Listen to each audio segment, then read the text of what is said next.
British soldiers walked into America's capital, and nobody was left to stop them. By 1814, Britain had spent 2 years fighting a stubborn war against the United States, a conflict most of London barely paid attention to. That changed the moment Napoleon fell. Thousands of battle-hardened British veterans, suddenly free from war in Europe, were redirected straight toward America. British commanders saw an opportunity for something bigger than another skirmish. They wanted to humiliate the young nation directly, and they knew exactly where to strike. In August 1814, a British fleet entered the Chesapeake Bay carrying nearly 5,000 veteran soldiers. Their target sat directly inland, undefended and exposed.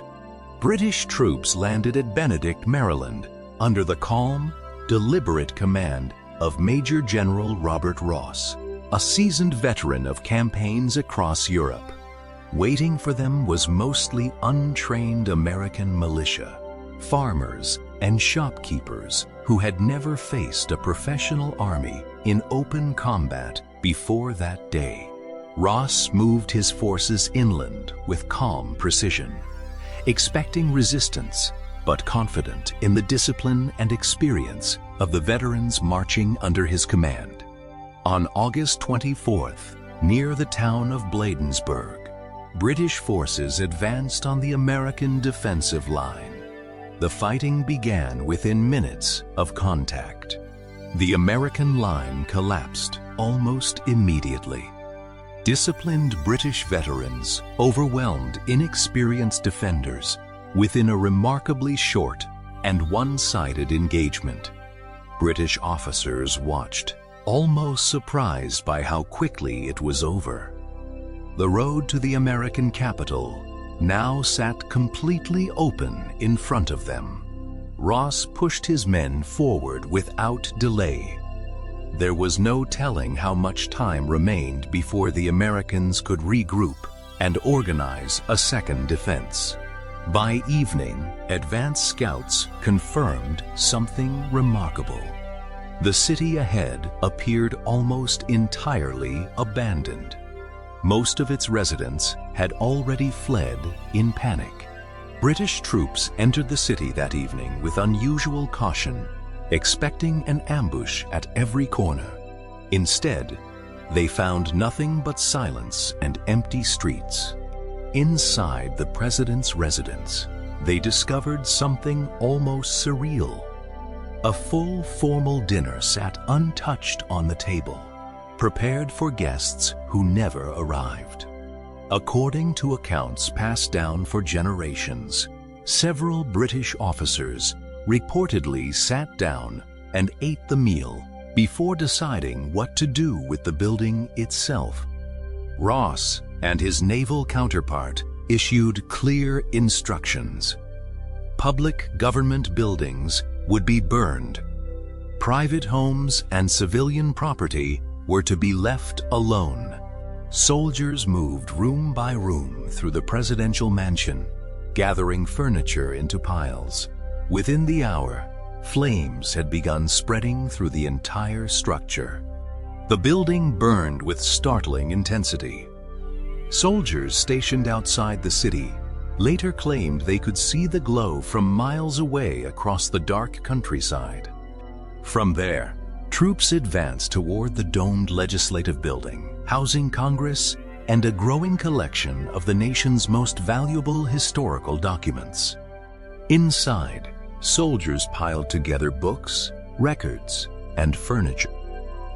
The still young National Library burned alongside everything else stored within those walls that night. The building's stone exterior largely survived the intense heat, but almost everything inside it, records, furniture, and priceless documents, was completely destroyed. That same night, without warning, a violent storm swept through the city. Some accounts describe winds strong enough to tear roofs from nearby buildings entirely.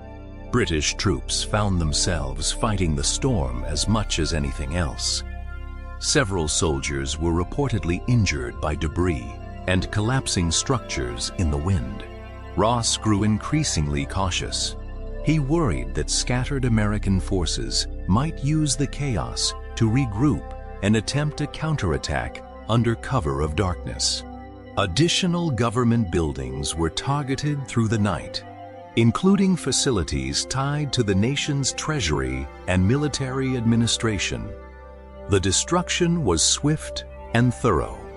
Not far away, American forces themselves destroyed their own naval yard, rather than allow its ships and supplies to fall directly into British hands. British troops held their positions through the night, watching the fires they had started consume the symbolic heart of a government that had fled without resistance. By morning, Ross made his decision. Rather than hold the city, which offered little strategic value once its symbolic damage was done, he ordered a withdrawal. British forces began their orderly withdrawal that same day, moving quickly back toward their ships before American reinforcements could organize any serious pursuit. The entire occupation had lasted barely a single day. In that time, British forces had accomplished something no enemy had managed against the young nation before. Aboard their ships, officers reportedly celebrated what they viewed as one of the most successful and least costly operations of the entire American campaign. News of the raid reached London within weeks. British newspapers celebrated it openly, framing the destruction as fitting punishment for a rebellious former colony. Satirical cartoons and songs mocking the Americans circulated widely across Britain. For a brief moment, the war finally felt like a genuine national triumph. Encouraged by their success, British commanders quickly turned their attention toward Baltimore, hoping to repeat the same devastating result against a larger target. What British commanders did not anticipate was that Baltimore's defenders had learned from Washington's fall and prepared far more seriously for what was coming. A fortified position guarding Baltimore's harbor withstood an entire night of relentless bombardment, refusing to fall despite the sheer intensity of the assault. By dawn, the fort's flag remained flying, clearly visible through the smoke, a stark and unmistakable signal that this attack had failed to achieve its purpose.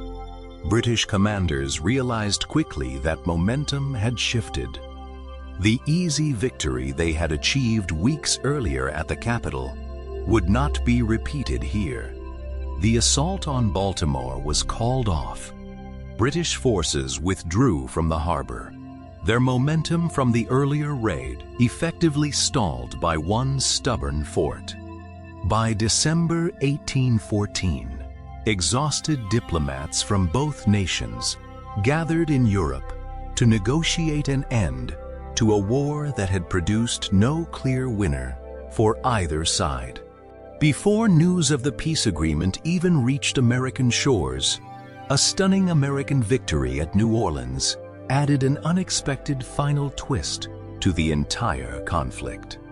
For British commanders sailing home, the war's conclusion felt strangely unresolved. A stunning early triumph had ended in an inconclusive and costly overall campaign. Back in the American capital, reconstruction began almost immediately. Architects worked quickly to restore the presidential residence using much of its original surviving stonework.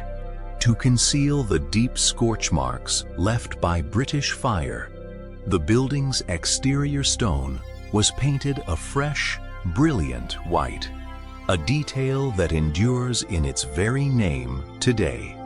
The legislative building was rebuilt as well, ultimately emerging larger and more architecturally impressive than the structure British soldiers had reduced to ash. The destroyed National Library needed rebuilding almost entirely from scratch, and a former president's personal book collection became the foundation for what replaced it. Within 3 years, the rebuilt presidential residence stood ready for occupancy again, rising from ash faster than almost anyone in either nation had expected.